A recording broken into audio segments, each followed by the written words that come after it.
Hey guys, this is Anna Marie Scogan. I am from the Bachman's nursery down in Lakeville. Here today to talk to you guys about some trees. Obviously we have a tree sale going on, so this is perfect timing. Fall, one of the most common questions we get asked is it okay to plant trees in the fall? And the answer is absolutely. Fall is a great time. It's, along with spring, one of the preferred times to be planting.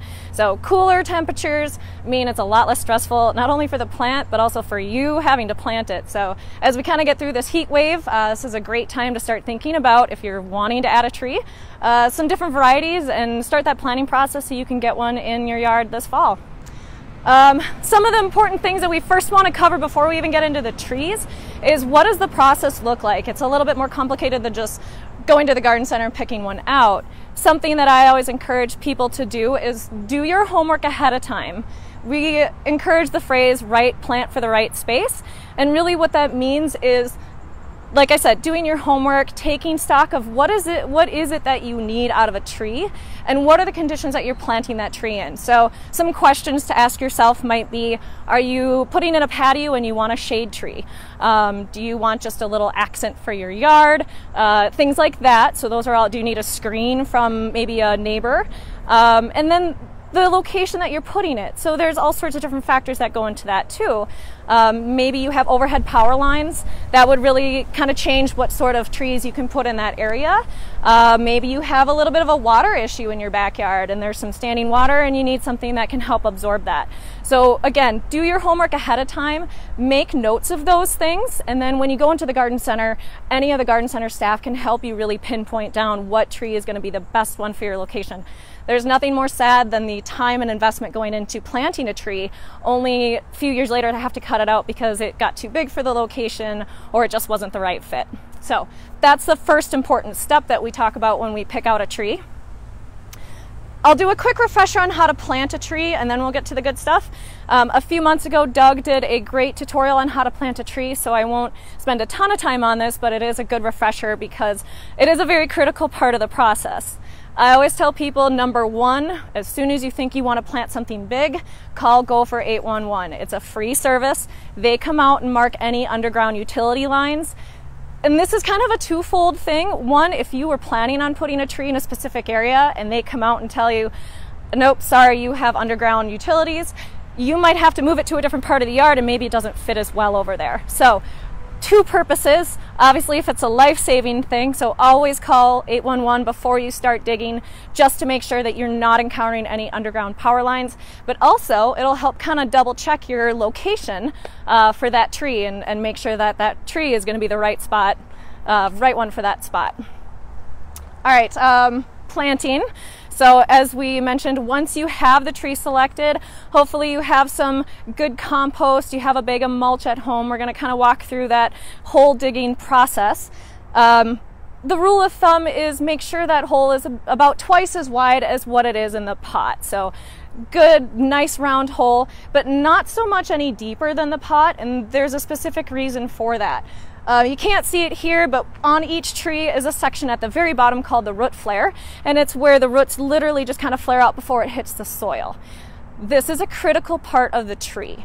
As I like to say, it's kind of where all the magic happens, and it cannot be buried below the soil line. So as you're digging your hole, try and slow down a little bit and eyeball it so that you're not over digging. If you over dig too much and you put that soil back in, over time that soil is going to condense and your tree is going to sink, and then your root flare is now below the soil level again. So go really slow, kind of eyeball it. If you need to set the pot in there and kind of gauge it and take it back out, we usually say either at the same level as the existing soil or just slightly above, maybe 1 or 2 inches.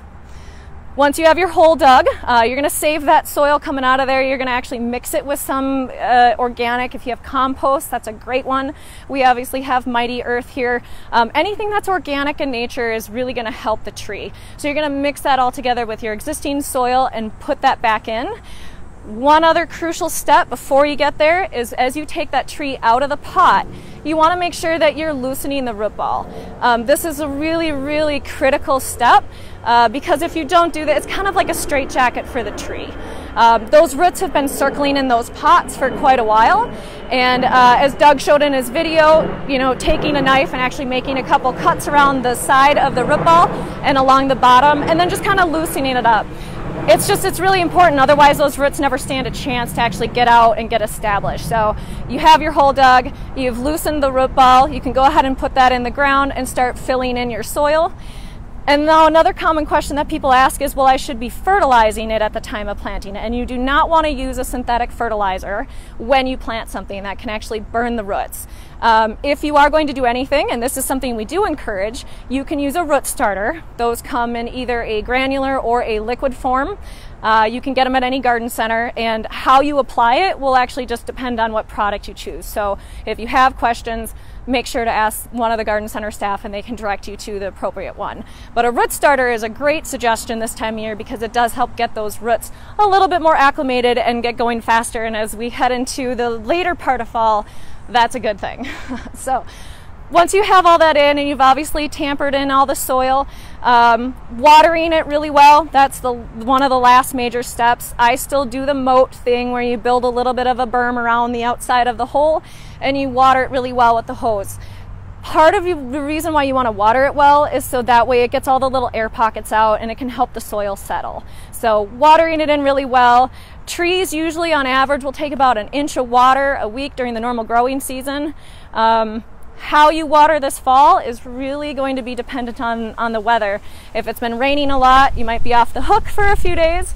But if it's dry and hot, you might need to add a little bit of water to it. So that's one of the final steps. And then obviously people ask, is it okay to mulch?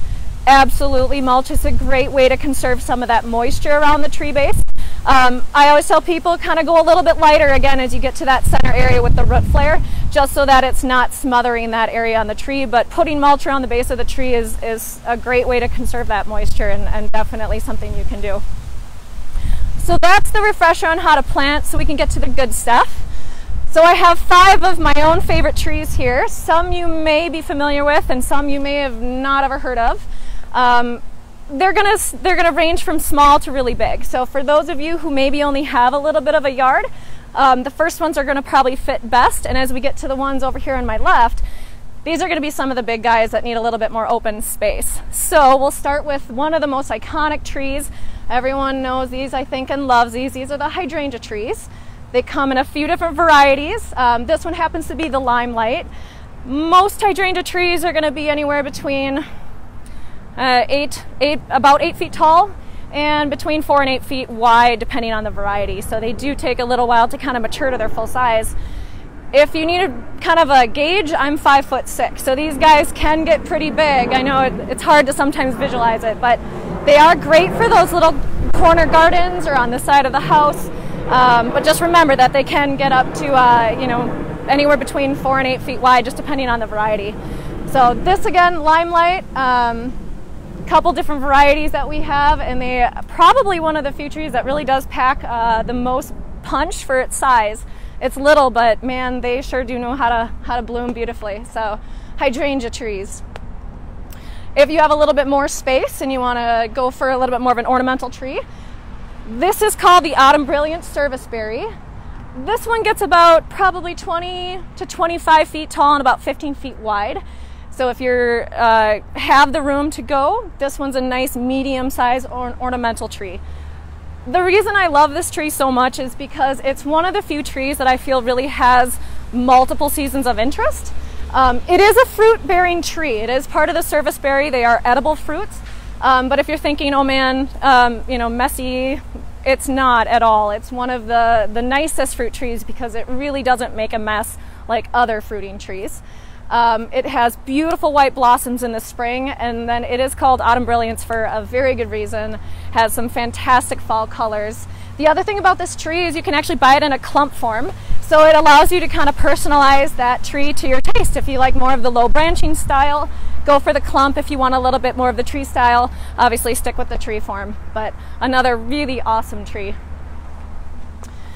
This one, some of you may not be aware of it. Some of you may have heard of it. This is called a blue beech. Also commonly referred to as musclewood. This is a native to Minnesota. Again, now we're stepping up a little bit bigger. I'd say it's about 20 to 30 feet tall and maybe 30 feet wide. This guy is called musclewood because you can't see it when it's young, but as it grows, the bark kind of takes on a unique twisting appearance. It is a really nice branched out tree, a very nice rounded form.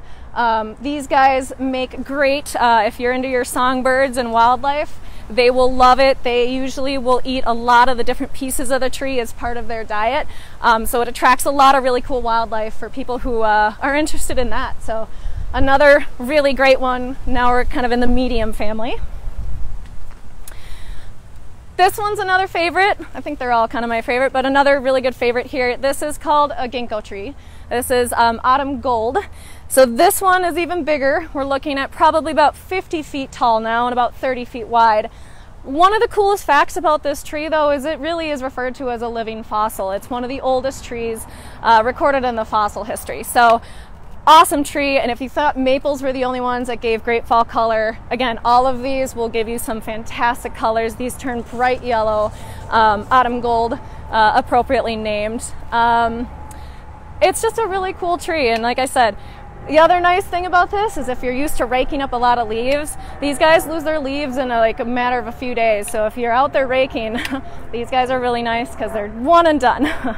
So that is the autumn gold ginkgo. And who could do a tree segment without talking about a maple? This is the fall fiesta maple. This is the biggest now of all the trees, probably about 50 to 75 feet tall, 50 feet wide. This is a part of the sugar maple family, so it is a little bit slower growing when we talk about maples. It's not going to be as fast as, say, like an autumn blaze. And it is considered more of a hardwood. So again, a little bit longer lived, a little bit better color. This one ranges. The picture on here shows some really brilliant reds, gold, kind of orangey colors in the fall. So again, that's the fall fiesta. Beautiful, great maple. If you have the space, again, this one's the biggest. It does need a little bit of room to grow. So that's the lineup. Again, just a little bit of a sampling of the different trees that we have here at Bachman's. I'm pretty sure if you take some notes on what it is you're looking for and you come out to the garden center, we'll be absolutely able to find the right tree that's going to work just perfect for you so you can enjoy it for many, many years to come. So that's all I got.